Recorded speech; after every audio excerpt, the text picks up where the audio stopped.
قبل ما ادخل في الموضوع، ممنوع حد يشتم، ممنوع حد يتريق، ممنوع حد يدخل يقول لي ابعتها لي انا هساعدها ويبقى بيستغفلني ويستغفلها. تمام؟ البنت عارفه غلطها ومعترفه بيه وبتعيط ليل نهار وبتستغفر ربنا علشان تتوب اليه، فبلاش ان احنا كمان نجلدها. بصوا، انا فكرت كتير قبل ما اعمل الفيديو ده وعدته ممكن 3 مرات، وكل ما اجي اعمله اقفله واقول لا انا مش عايزه احط نفسي في مشاكل. بس انا قررت ان انا ابقى شجاعه، واتمنى تساعدوني اطلع شجاعه للاخر. من فتره كده كنت منزله ستوري بقول فيها اللي عايز يجي لي البودكاست ويعمل حلقه معايا ويقول تجربته كامله يحكيها للناس بنفسه، لو حتى مش عايز صورته تظهر هنحط حاجه على وشه. وفي الفترة دي ظهرت واحدة كل شوية كانت تحاول تتواصل معايا عشان تطلع معايا في البودكاست. المهم حصل ظروف وما قدرتش ان انا اصور البودكاست ده، لسه بيتعمل له اعدادي يعني، وان شاء الله هبتدي فيه الاسبوع اللي جاي. ما علينا من ده. المهم ان هي لما فضلت تلح عليا انا قلقت، خفت عليها يعني، خفت لحسن يبقى الموضوع كبير. فلقيتها بتقولي انا مش قادره اصبر لحد ما تخلصي. بسم الله الرحمن الرحيم كده. انا جوزي مسجون، بس مش دي المشكله. انا ساكنه في بيت عيله وهم في الارياف. البيت العيله ده اخو جوزها ساكن فوقها وحماها ساكن تحتيها.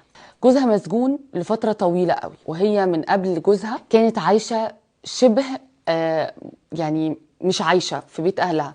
هي بتصحى الصبح تكنس، تمسح، تعلف، تعمل الحاجات الاساسيه دي، ملهاش اي حقوق. فلما جت تقدم لها اول عريس خبط على باب بيتها، اهلها ما صدقوا وفعلا رموها ليه. اخدها حرفيا بشنطه هدومها اللي لا تتعدى 3 اطقم. هي قعدت متجوزه وهو معاها حوالي 3 سنين، في الفتره دي ما خلفتش.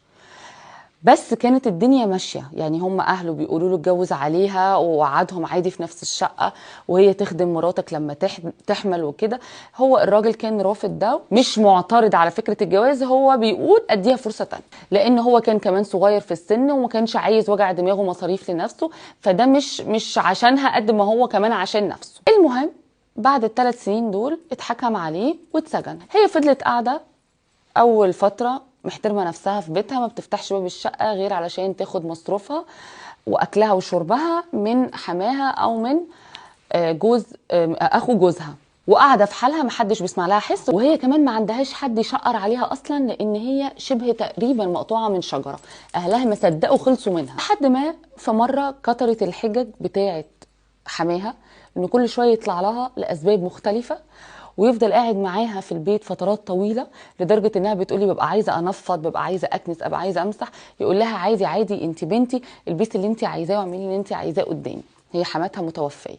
بعد كده وصلنا الموضوع ان كمان اخو بيجي يقعد معايا في الشقه، هما الاثنين بيطفشوا من شققهم معرفش ليه، ويفضلوا قاعدين عندها في الشقه وهي تخدم عليهم.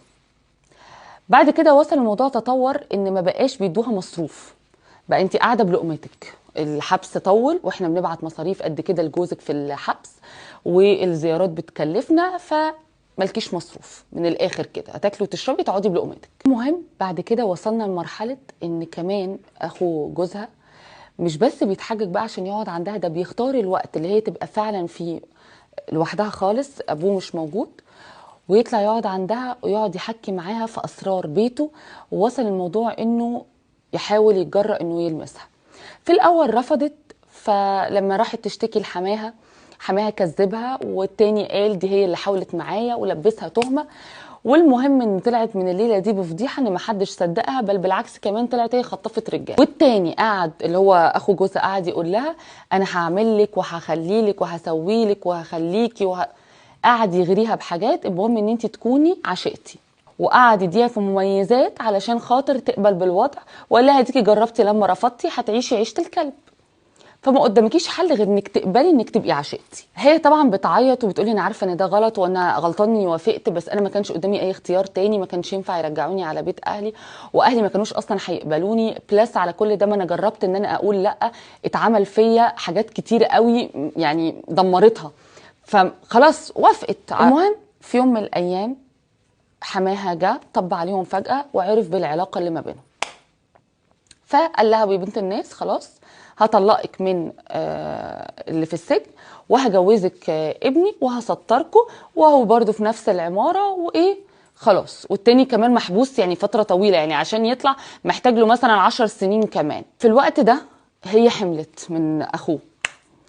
فبتاع الصيدليه، الدكتور بتاع الصيدليه كان عارف كل العلاقه، وكان قاعد مراقبهم، وكان يعني قاعد لهم ما وراهوش حاجه غير انه ياخد باله من الطالع واللي نازل. فبدا انه يبتزها على الرسائل الموبايل، على الواتساب، وهي ما تعرفش هو مين، بس بدا يبعت لها كلام وسخ، وانت بتعملي كذا مع اخو جوزك، ون وبعتي لي صور وبعتي لي حاجات، وبدا يعمل معاها مكالمات مش كويسه وهي جبانه. المهم ان كان ما بينهم مكالمات مش لطيفه وبتاع، وكل ده هي ما تعرفش هو مين، لحد لما وقعت في حبه.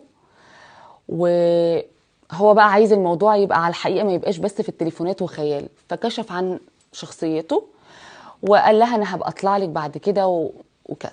بصي انا مش عايزه اجي عليكي، بس انتي عملتي عك ما اتعملش في الحياه بصراحه. يعني الف ب تربيه كان في خلل فيها. يعني انتي المفروض حاجه زي دي تحصل برضو بتتعلمي من الموقف الاولاني، برضو ان انتي تروحي مثلا تقولي لاخو جوزك، تقولي لحماكي، اشتغلتي على الونجين ازاي. المهم بدا ان هو يطلع لها ويحصل بينهم برضو علاقه وكذا. مين قفشها تاني؟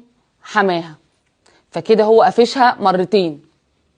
فطبعا جه في دماغه انت خلاص، انت ما ينفعش تتجوزي ولا ده ولا ده ولا تقعدي اصلا في بيتنا، فبالمره اخدك على السكه. هو جت عليا وخلاص طبتي، جت عليا واخيه. وحماها بدا ان هو يعني يضغط عليها بطرق كتير، من ضمنهم الاكل والشرب. ما كانوا 3 وجبات في اليوم، نزلوا بقى وجبه واحده في اليوم. وعايزه اقول لكم يعني على كلامها انه مش كميه بني ادم، يعني ده لو قطه هياكلها اكتر من كده. هي مش عارفه تعمل ايه، وهي عارفه انها غلطانه وتستاهل ضرب الجزم، بس هي دلوقتي عايزه حل.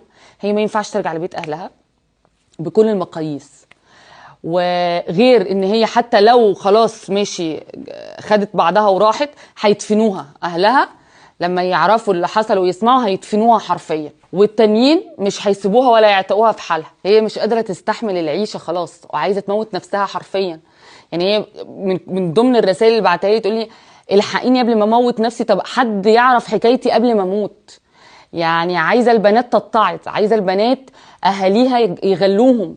انا نفسي الاهالي تعرف هما بيعملوا ايه في بناتهم، يدفعوهم لانهي طريق. ما تخلفوش لو انتوا هتعملوا كده في بناتكم. بعتلي الكلام، انا لما كلمتها يعني انا عايز اقول لكم من انهيارها 3/4 الكلام اللي هي بتقوله مش عارفه تجمعه. ما بقتش عارفه اكون معاها جمل اساسا، يعني افهم الموضوع فين وفين معاها لما قدرت اوصل للحوار اللي انا بحكيه ده معاكم. وعارفه ان اللي بتعمله ده هتخش بيه النار. هي عايزه تتوب، عايزه تحترم نفسها، عايزه هي مش متعلمه، مش معاها شهادات اساسا، فما فيش شغل هيقبلها. هي مش مستنيه مني رد ولا مساعده، بس انا اللي فضلت اقول لها حد هيجيب لك شغل، وحد هيجيب لك سكن، هنحاول نقف جنبك ونساعدك، ونحاول ان احنا على قد ما نقدر نوفر لك حياه كريمه، وان انت تتعففي وتتوبي وخلاص صفحه جديده في حياتك، تعيشي تطوري من نفسك وتشتغلي على نفسك. الطريق اللي هتمشيه اول خطوه فيه انك ترفعي قضيه طلاق او خلع، زي بقى ما نشوف المحامين هيقولوا ايه، على الراجل اللي انت متجوزاه ده، اللي مكتوب كتابك عليه اللي على الورق. بس دلوقتي يا جماعه عايزين حد يقف جنبها يساعدها، لان البنت حرفيا بتفكر تموت نفسها.